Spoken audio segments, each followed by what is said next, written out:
de ton intérieur avant de t'occuper de ton extérieur, pour pas avoir ici des paradoxes énormes, ce qu'on voit de plus en plus aujourd'hui, des gens, et je ne généralise pas mais c'est un fait, un constat, et on ne cessera de le répéter malheureusement, on espère qu'on arrêtera, eh bien ici qui de façon extérieure dégage l'apparence islamique du pieux vertueux, mais par contre quand tu vois son comportement où tu grattes un peu plus, où tu pousses un peu plus, eh bien tu ne vois rien de l'éthique musulmane qui est demandée dans cette noble religion.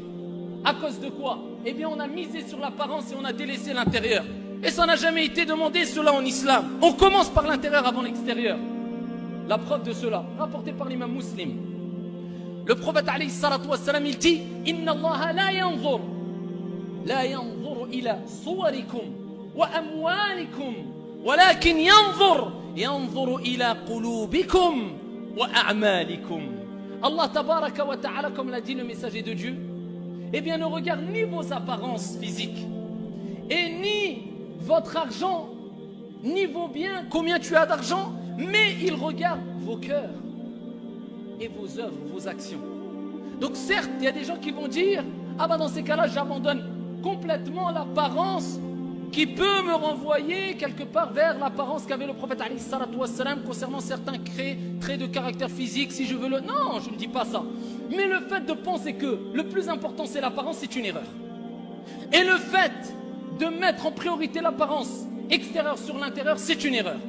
Le fait de vouloir miser sur l'ornement au lieu de la purification, c'est une erreur.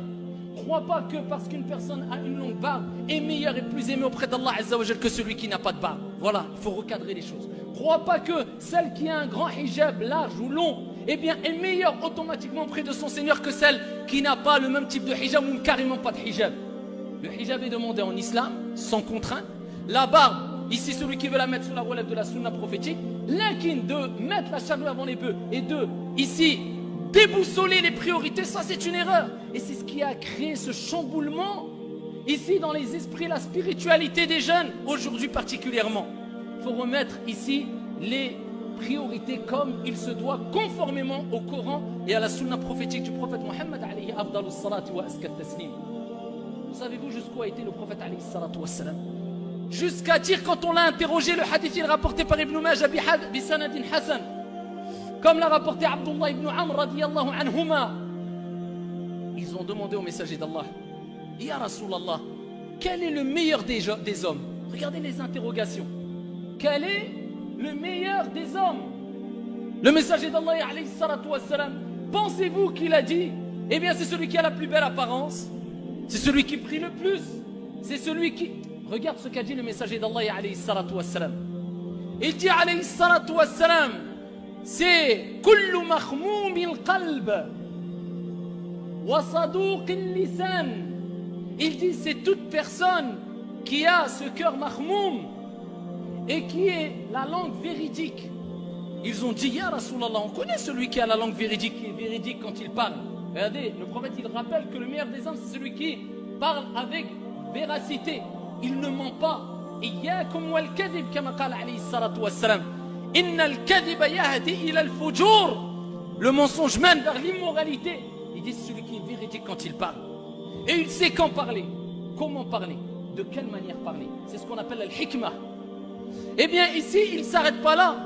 Il dit, Ya Rasulallah, on sait c'est qui celui qui a la langue véridique. Mais ça veut dire quoi, mahmoum? Mahmoum, kullu mahmoumil qalb. Le prophète alayhi salatu wassalam a dit, c'est celui qui a le cœur pur, saint, pieux.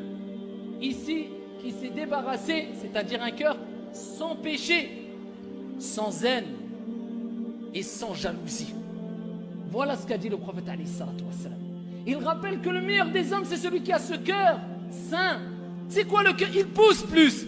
Il dit c'est celui qui a le cœur saint, sans animosité, sans haine, sans jalousie, sans rancune envers les gens. Il a le cœur, comme on dit, le cœur blanc.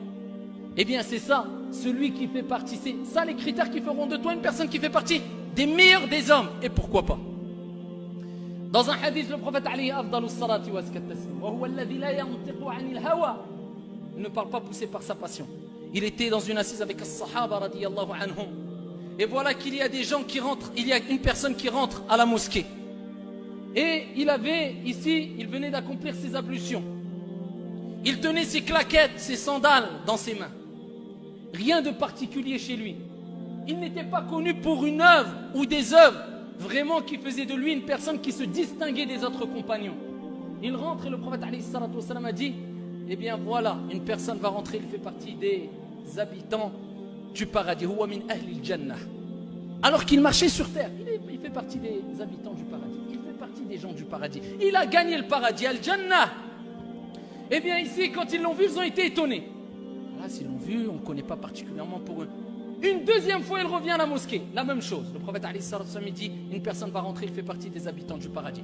Une troisième fois, il re-rentre. Le prophète dit, une personne va rentrer, il fait partie des habitants du paradis. Quand ils ont vu ça, les compagnons, ils se sont vraiment interrogés. Jusqu'à ce qu'un sahabi, Abdullah ibn Amr, radiyallahu anhuma, a dit, eh bien, je vais aller trouver un prétexte pour pouvoir être hébergé chez cette personne pendant quelques journées ou quelques nuits, afin de voir qu'est-ce qu'il fait. Comment ça se fait qu'il est voué au paradis alors qu'il est avec nous sur terre? Qu'est-ce qu'il fait de particulier? Il voulait l'au-delà. Et c'était ça leur exemple.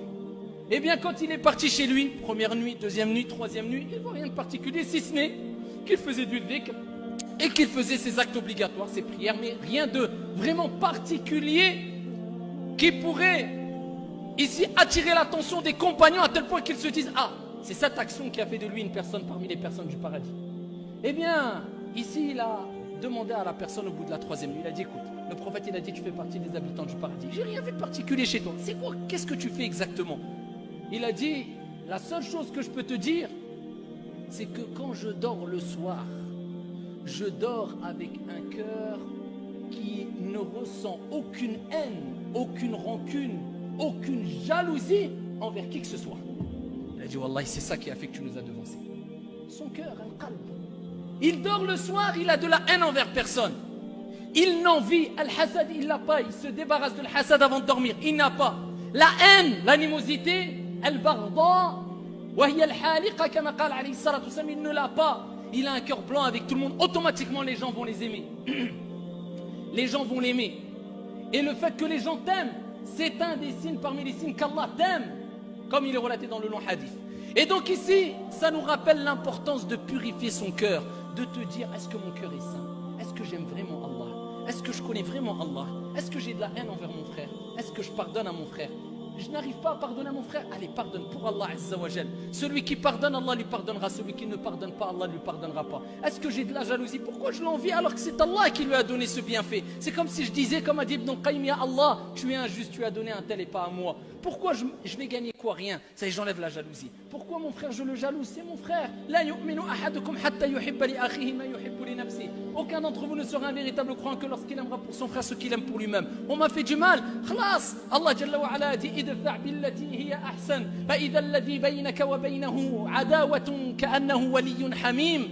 Et repousse le mal parce qu'il y a de meilleurs et tu verras celui avec qui tu avais une animosité devenir tel un ami chaleureux. Eh bien, tu vis avec ces textes pour avoir ce cœur blanc. Ça, c'est un cœur blanc. Tu fais un effort pour placer vraiment ta confiance qu'en Allah. Quand il t'arrive un malheur, tu dis, écoute, Allah l'avait destiné 50 000 ans avant qu'il crée les cieux et la terre. Il était écrit, je ne vais rien changer. Je patiente, j'en serai récompensé. Allah,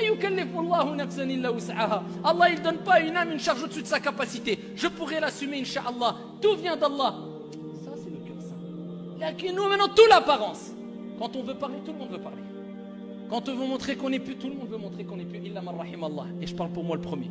Quand on veut s'exprimer pour représenter l'islam ou les musulmans, tout le monde veut représenter l'islam et les musulmans. Quand on parle d'Allah et de son messager, tout le monde veut parler d'Allah et de son messager. Quand on est dans le khalwa entre toi et Allah Azza wa Jal, et il faut pleurer par crainte d'Allah Azza wa Jal, et voir vraiment quelle est ta relation avec ton Seigneur, et te poser la question, est-ce que je suis sincère ou pas? Qui le fait vraiment sincèrement? Je ne dis pas une fois tous les ans ou une fois tous les mois, tous les jours. Qui, tous les soirs, purifie son cœur et se dit, je vais me réconcilier avec tout le monde. J'ai des problèmes. Celui qui se rabaisse pour Allah, Allah l'élève. Qui le fait pour Allah Azza wa Jal? Eh bien, c'est dur. On n'a rien sans rien. Là, tu purifies ton cœur et là, ça va se manifester à travers quoi? Ton apparence. Tu vas être quelqu'un ici d'ouvert, de souriant, d'apprécié par les gens. Les gens t'aimeront. Les gens témoigneront en ta faveur le jour de la résurrection. Et quand tu mourras, Inch'Allah ta'ala, tu ne seras pas détesté. Tu seras heureux, tu seras sociable, tu seras humble, tu seras modeste. La communauté va serrer les rangs, on s'aimera entre nous, on n'aura plus cette animosité. Eh bien, c'est là que ça commence. Avant de jouer, ou de miser plutôt, sur l'extérieur, les paroles, l'apparence, revenons tous vers une réforme du cœur.